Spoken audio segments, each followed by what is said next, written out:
My name is Joe Silvestro, and my pronouns are he and him. Originally, I'm from Northeast Ohio. I grew up in the suburbs of Cleveland. Now I live mostly in Rocky River, and I split time. I'm in Kent, Ohio a lot.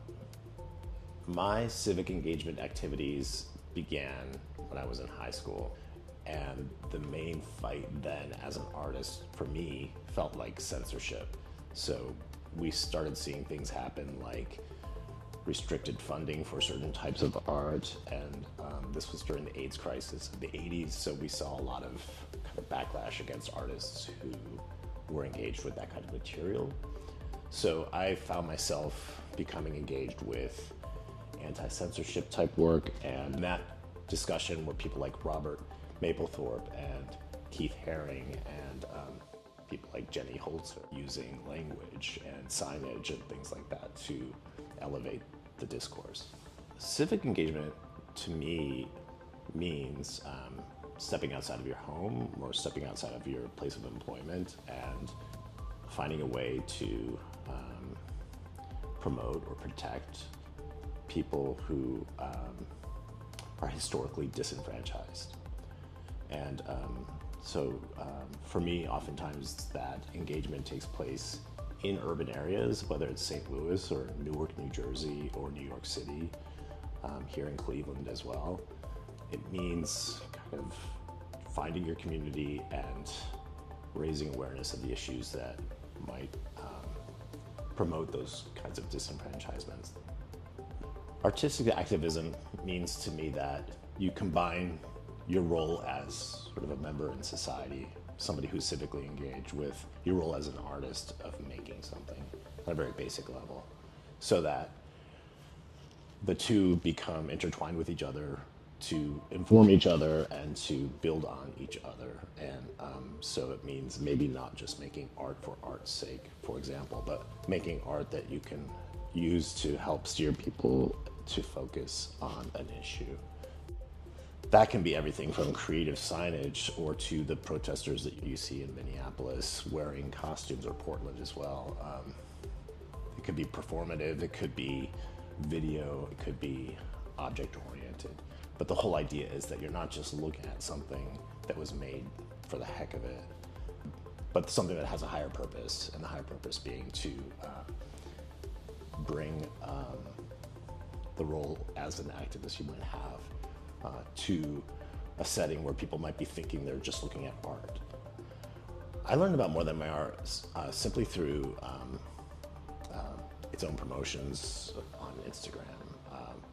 I was at a time in my career as a graduate student where I was kind of looking for the next thing, or also trying to branch out and see how I could use some of my new skills, so to speak. I was studying typography. I was studying about how to make things out of materials that I'd never used before with computer-assisted, digitally assisted fabrication methods. And I was moving along through my studies, having acquired this knowledge, and then saw the ad to join the workshops, and quickly kind of submitted my name.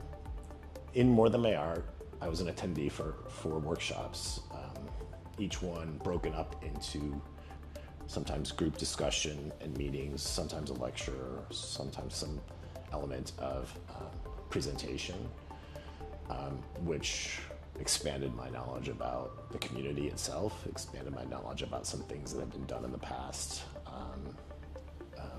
by artists, activists, and introduced me to ideas and people that I had never met. So my experience kind of as I was attending the workshops was one of like relationship building and community building and knowledge building.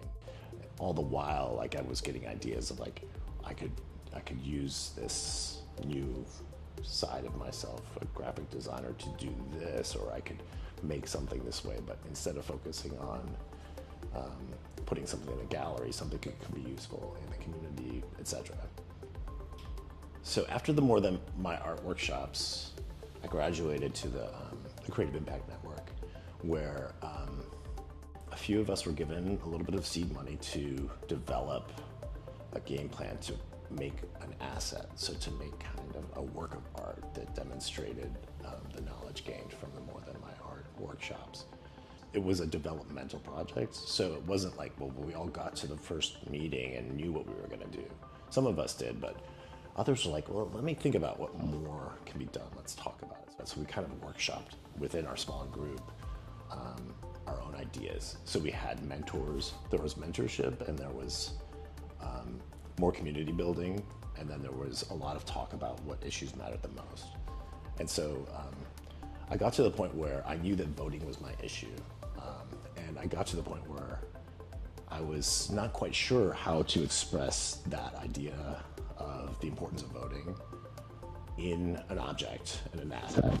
So the actual idea that I took off with was given to me by Leek, who is a member of Cleveland Boat's team, who suggested, well, it would be cool if we did this or that, and I took off with it. It was exactly what I needed.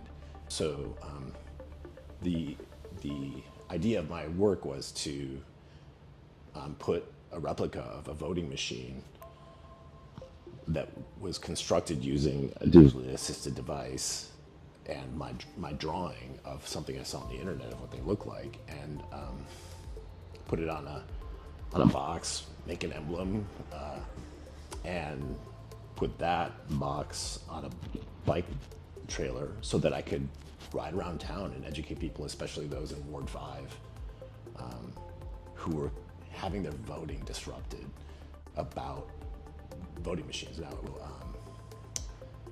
so I even made an information Rezo print about the project so that you could see the company that makes the machine, their own marketing literature on the product. And I made some ballots for students to look at. With my project that I did through More Than My Art, I was able to exhibit it at a showcase at Karamu House, and I got to meet a lot of people in the community who are interested in both aspects, both voting and art making, and people who weren't. And so it was kind of like the debut of a show where you get to be present and be informed. So I used it there at Karamu House, explained it, and I've tabled it at the Board of Elections with other volunteers to show people streaming into the Board of Elections, hey, this is it. This is what a voting machine looks like now. I feel like it's a project that has a lengthy, useful period. And so as voting seasons roll around, I hope to be able to pull it out of the garage and just simply get going on it to engage with as many people as I can with it. Like, it's something that can be used to heighten awareness of an issue. And I think it would be very successful for that going on off into the future for some time. To other artists who might say that politics aren't for me, I might say that maybe you don't think that they are, but they are. And the reason I think that it's worth doing and that it's important work is because you're helping other people, and can help not only other people in the arts, but other people in the community in all sorts of backgrounds by engaging this way. I think that censorship, I think that freedom of speech, or simply freedom of expression, is under attack. So you might not necessarily, as an artist, want to address some of these issues, but maybe if you don't, maybe they're going to address you. And which way do you want to have it? So you don't necessarily want to react. Maybe it's better to kind of move forward with a plan for this kind of thing as maybe just a part of your practice. Maybe it's not what you're all about, but it's something that is important to do. And in times of political uncertainty, we still need good art, because art is something that can hold our spirit together to a certain degree. Art is something that can provide us with like a respite. It could be something that provides us with a pause from uncertainty. And art maintains a level of uncertainty to us anyways. It's made by somebody else. Maybe you don't get the entire story when you view it, but when you're there engaging with an artwork, you're somewhat outside of all of the other uncertainties around us, I think. And I think that's why it's important, especially for a young artist, to engage with that kind of art.